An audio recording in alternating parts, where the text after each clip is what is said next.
Hello everyone, আমি অর্পিতা। সেদিন চলে গিয়েছিলাম জিন্দা বাজার। তো জিন্দা বাজার গিয়ে অনেক জায়গাতেই যাওয়া হয়েছিল। তো জগন্নাথ মন্দিরে গিয়েছিলাম জিন্দা বাজারে। আসলে এটা শুধু জগন্নাথ মন্দির না, এখানে আছে হনুমান মন্দির, তারপরে শিব ঠাকুরের মন্দির আর কি। তো আমরা ওইখানে গিয়ে প্রসাদ পেয়ে গিয়েছিলাম। তারপর আমরা প্রসাদ খেয়ে কিছুক্ষণ বসেছিলাম। আর শুদ্ধ তো এই তো দুষ্টামি করতে ব্যস্ত, একবার এইদিকে আসে আর আরেকবার ওই ব্যাগটা নিয়ে টানাটানি করে। তারপরে এইদিকে ওইদিকে মানে ও যখন খোলামেলা স্পেস পায় তখন খুবই লাফালাফি, দৌড়াদৌড়ি, হাঁটাহাঁটি সবই করে। তো এই তো এখানে শুধু বারবার এই যে সিঁড়ি দিয়ে বেয়ে বেয়ে উঠতেছিল আবার নামতেছিল।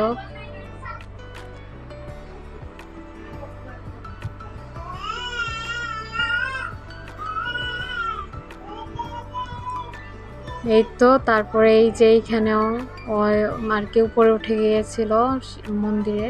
তারপরে আমরা আর কি গিয়েছিলাম একটা রেস্টুরেন্টে দুপুরে আর কি খাবার খেতে।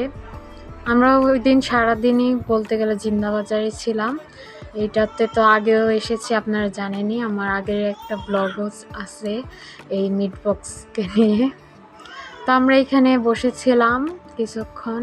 তারপরে তো শুদ্ধ অনেক মজা করতেছিল আর আমরা অনেক গরম ছিল, তো হেঁটে আসছিলাম, তো একটু রিল্যাক্স করছিলাম এখানে এসে। খুবই ঠান্ডা বাতাস দিচ্ছিল। তারপরে এই তো শুদ্ধ এখানে খেলা করতেছে আর আমরা ওইদিকে আর কি মেনু সিলেক্ট করছিলাম কি অর্ডার দেওয়া যায়। তারপর এখানে একটা অফার প্রাইসে একটা খাবার ছিল, খুবই মজাদার। ওদের খাবার সবসময়ই অনেক ভালো দেয়, অনেক মজাদার খাবার। আপনারা যদি যান ওদের প্লেটারটা ট্রাই করতে পারেন। আমরা বেশিরভাগই গিয়ে প্লেটারই খাই।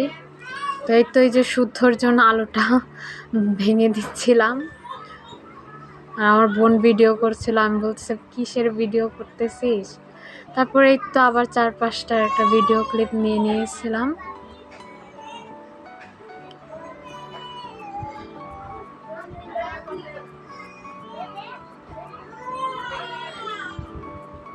রেস্টুরেন্টটা মোটামুটি ছোটোর মধ্যে খুবই সুন্দর।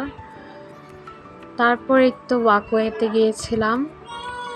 ওয়াকওয়েতেও অনেক ফুড কোর্ট আছে, বাট এখানে কিছু ট্রাই করা এখনো হয় নাই। আমরা আগেও গিয়েছি, বাট তেমন একটা ভিডিও ক্লিপ নেওয়া হয় না। পিকটিক তোলা হয়, বাট তেমন একটা ভিডিও করা হয় না। তো এই তো দেখাচ্ছিলাম কি কি ফুড কোর্ট আছে ওইখানে। তো ওইখানে গিয়ে আমরা আর কি আপনার ওই ওয়াকওয়ের সাথে একটা জায়গা আছে, ওইখানে একটু বসেছিলাম। তো এই রেস্টুরেন্টটাও খুবই সুন্দর ছিল। আর ওইদিকে আরও অনেক রেস্টুরেন্ট আছে, বাট আমরা অত ভিতরে যাইনি। তারপরে তো খুবই গরম ছিল, তাই কোন আইসক্রিম খাচ্ছিলাম। তো আমরা এই যে এইখানেই বসেছিলাম, আর এইখানে ঢুকতে আবার 20 টাকা চার্জ করে। তারপর বের হয়ে কোল্ড ড্রিঙ্কস খেয়েছিলাম। তো আজ এই পর্যন্তই, সবাইকে বাই।